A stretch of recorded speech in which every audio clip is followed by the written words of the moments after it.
और अब बारी आज की तारीख की दूसरी बड़ी स्टोरी की।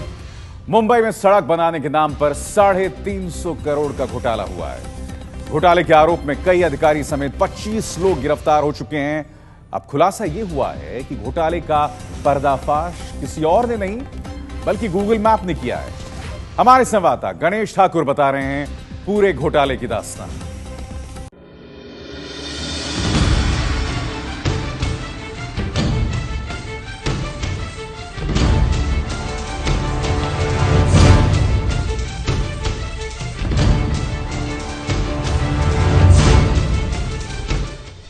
मुंबई की सड़कें इन दिनों नरक बनी हुई हैं और ये सिर्फ इस मॉनसून का हाल नहीं है।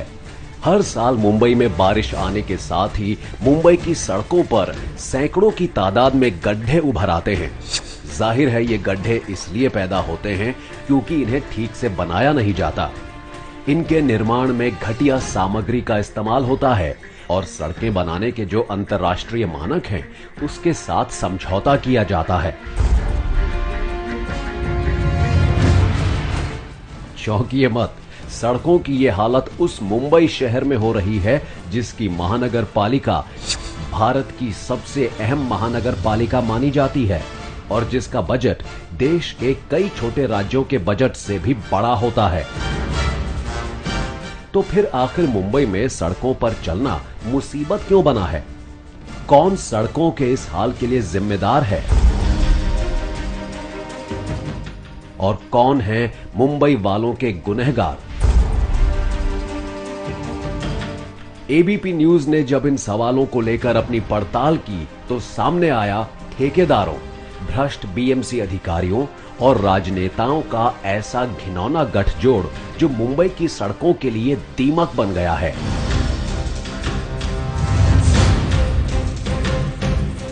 सबसे पहले बात करते हैं ठेकेदारों की, जिन पर मुंबई में सड़कें बनाने और इनके रख रखाव की जिम्मेदारी थी।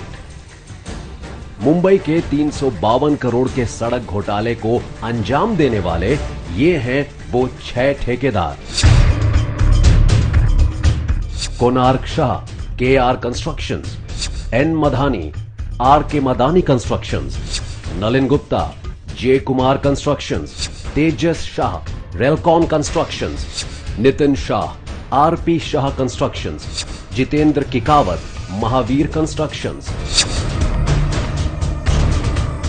साल दर साल बीएमसी सड़कें सुधारने, सड़कों को गड्ढों से मुक्त करने के दावे करते आ रही है, लेकिन हर साल सड़कों की हालत बद से बदतर होती गई। इसके बावजूद हर साल इन्हीं 6 ठेकेदारों को सड़कें बनाने के ठेके मिलते गए जो मुंबई की सड़कों की इस हालत के जिम्मेदार हैं। लेकिन देर से ही सही, आखिरकार इन कॉन्ट्रैक्टर्स के फर्जीवाड़े का खुलासा हो ही गया। सड़क घोटाले में अपने खिलाफ मामला दर्ज होने के बाद गिरफ्तारी से बचने के लिए ये कॉन्ट्रैक्टर्स अपना घर छोड़कर भागे भागे फिर रहे हैं। लेकिन इन कॉन्ट्रैक्टर्स की ये बेईमानी कैसे पकड़ी गई? इस सवाल का जवाब है गूगल मैप।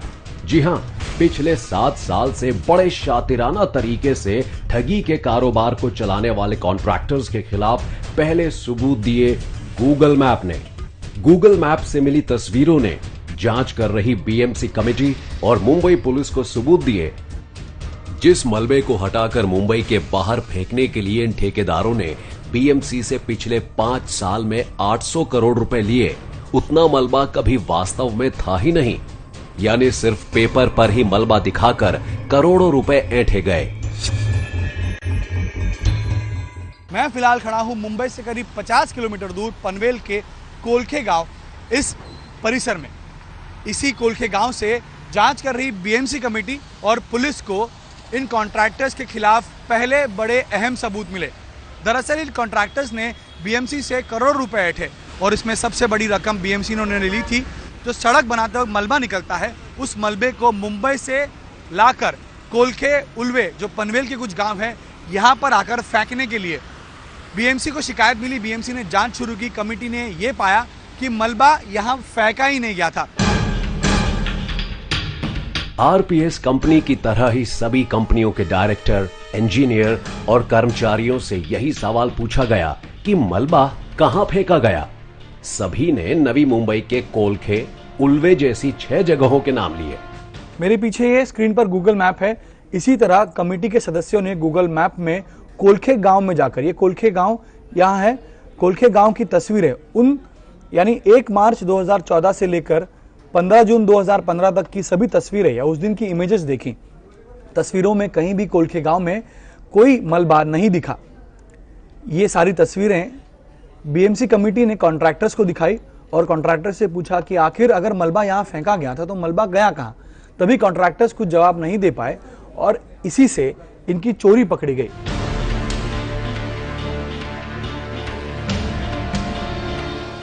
जांच आगे बढ़ी तो हर जगह फर्जीवाड़ा और भ्रष्टाचार नजर आया। जांच में निकला कि कॉन्ट्रैक्टर्स ने बीएमसी के बड़े अधिकारी, कर्मचारी और ऑडिट कंपनी की मदद से साल 2013 में इस समस्या के हल के तौर पर मुंबई के 3301 सड़कों के लिए रोड मास्टर प्लान बनाया। तकरीबन 2 साल बाद इनमें से 228 रास्ते नए तरह से बनाए भी गए। सड़क बनाने में कम या खराब दर्जे का सामान इस्तेमाल किया। जो सड़कें बनाई ही नहीं गईं, उसके पैसे लिए गए। बीएमसी के स्टैंडर्ड के मुताबिक सड़कें नहीं बनाई, लेकिन कागजों पर सड़कें अव्वल दर्जे की बताई गईं। सड़कें बनाने में सैंड, वेट मिक्स और जीएसपी के बजाय सिर्फ मलबा डाला गया। रोड मास्टर प्लान की सड़कें भी कच्ची बनाई गईं। ऑडिट कंपनी की मदद से बीएमसी को झूठी ऑडिट रिपोर्ट दी गई, जिससे बीएमसी को करोड़ों का नुकसान पहुंचाया गया। इसी साल मार्च में बीएमसी ने अपनी जांच पूरी की और अप्रैल में एफआईआर दर्ज की। पुलिस ने अब तक 10 ऑडिटर्स, 12 कॉन्ट्रैक्टर के साइट इंजीनियर, बीएमसी के 2 चीफ इंजीनियर और दीपन शाह नाम के एक कॉन्ट्रैक्टर को गिरफ्तार किया है। इस मामले में पुलिस बीएमसी के अन्य अधिकारियों को भी गिरफ्तार करने जा रही है। सूत्र बताते हैं कि जांच की गाज तत्कालीन रोड डिपार्टमेंट के मुखिया एडिशनल कमिश्नर एस श्रीनिवास पर भी गिर सकती है। अब तक ये ऑफेंस में 25 लोगों को गिरफ्तार किया है। एक कॉन्ट्रैक्टर को हमने गिरफ्तार किया है। बाकी इसमें जो शामिल है उनकी भी जांच हमारी तरफ से चल रही है और इसमें जिन जिन का नाम आएगा, कुछ डॉक्यूमेंट्स हमने कलेक्ट किए हैं, इसमें जिनका भी नाम आएगा उनके खिलाफ हम आगे कार्रवाई करने वाले हैं।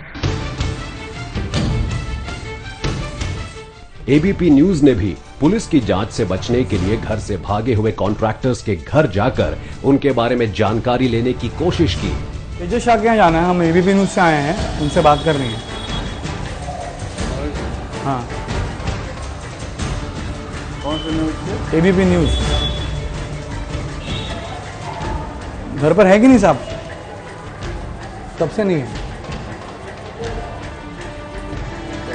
लेकिन सभी जगह हमें बताया गया कि कॉन्ट्रैक्टर्स पिछले कई दिनों से अपने घर पर नहीं हैं। क्या कह रहे हैं? कोई भी नहीं है। जेवीपीडी स्कीम के एनएस रोड नंबर 6 की ये है नंदालय इमारत। इसी इमारत में आरपीएस इंफ्रा प्रोजेक्ट के डायरेक्टर केतन शाह रहते हैं, जो मुंबई पुलिस के मुताबिक फरार हैं। उनके खिलाफ मुंबई पुलिस ने मुंबई में जो 352 करोड़ का सड़क घोटाला मामला मुंबई पुलिस ने दर्ज कराया, उसमें वो आरोपी हैं। बताया जाता है कि जब से अप्रैल महीने में ये एफआईआर दर्ज हुई है, तब से ही केतन शाह फरार हैं, पुलिस के संपर्क में नहीं आ रहे हैं। घर पे कौन कौन है, कुछ बता सकते हैं आप? ये तो जानकारी मेरे को, क्यों मैं गेट पर रहता हूँ, वो जानकारी वो बता सकते हैं। लेकिन आपने देखा होगा आते जाते हुए केतन शाह को, आए हैं नहीं कई दिनों से? नहीं देखा। नहीं देखा कई दिनों से। पुलिस आ गई थी यहाँ? नहीं, पुलिस तो मेरे सामने नहीं आई थी, वो रात में शायद आई थी। अच्छा, तो उनकी पत्नी भी घर पे, आपने उन्हें भी देखा नहीं? नहीं। एबीपी न्यूज की टीम आर के मधानी, नरेंद्र मधानी, रेलकॉन के तेजस शाह और जे कुमार के नलिन गुप्ता के घर भी पहुंची और वो भी घर पर मौजूद नहीं थे। विपक्षी पार्टियों का आरोप है कि फरार चल रहे इन कॉन्ट्रैक्टर्स को सरकार के लोग ही बचा रहे हैं। विपक्ष ने विधानसभा में इस मुद्दे को उठाकर कॉन्ट्रैक्टर्स पर मकोका लगाने की मांग की है। हमने इतना ही पूछा कि जो मुंबई के रास्तों का हाल है उस बारे में आप लोग कुछ करने वाले हैं क्या? जो कॉन्ट्रैक्टर है, जो ब्लैक लिस्टेड कॉन्ट्रैक्टर है, उनको ऊपर कार्रवाई तो छोड़ो, उनको वापस कॉन्ट्रैक्ट दिया जाता है। बस मुंबई आयुक्त तो बोलते हैं कि 66 खड्डे हैं और आज मंत्री महोदय बोलते हैं कि 1300 से ज्यादा खड्डे। मतलब ये जो कोई चित्र आज मुंबई करो के सामने रखा गया है वो किसके हित में है? वहीं सत्ता पक्ष बीजेपी शिवसेना पर भ्रष्टाचार का आरोप लगाकर निशाना साध रही है। हम देखते हैं कि इसमें सुपरवाइजर इंजीनियर कंट्राक्टदारों के हो, स्वयं कॉन्ट्रैक्टर हो, मुंबई महापालिका के इंजीनियर्स हो, थर्ड ऑडिट करने वाले ऑडिटर हो या कंसल्टेंट हो, ये सबका अपने आप में रोल है। इससे ज्यादा लोगों का भी रोल हो सकता है और इसके लिए ये अगर क्राइम है तो this is nothing but an organised crime. वहीं खुद शिवसेना प्रमुख उद्धव ठाकरे ने अपनी पार्टी पर लगे आरोपों पर सफाई दी है। पण लगेच त्याच्यामध्ये काहीतरी घोटाळा आहे, आता चौकशींचे काय झाले करा, वाटेल त्याची चौकशी करा, आम्हाला त्याची परवा नाही, आम्हाला त्याची चिंता नाही, पण एक पैशाचं फोटो नाही। वहीं फरार ठेकेदार में से कुछ ने बीएमसी अधिकारियों की मदद से हाई कोर्ट से अग्रिम जमानत ले ली। कॉन्ट्रैक्टर्स ने पैसे देकर बीएमसी से खराब सड़कें बनाने के लिए जुर्माना भरने का नोटिस भी मंगवा लिया। नोटिस मिलते ही पैसे भर दिए गए और उसी को आधार बनाकर जमानत ले ली गई। एफआईआर के बाद बीएमसी का जुर्माना वसूलना गैर कानूनी पाया गया और नोटिस भेजने वाले 2 बीएमसी अधिकारियों को सस्पेंड कर दिया गया। पुलिस भी बीएमसी अधिकारियों पर नोटिस भेजने के लिए कार्रवाई करने जा रही है, लेकिन इससे साफ पता चलता है कि ये कॉन्ट्रैक्टर्स कितने प्रभावशाली हैं।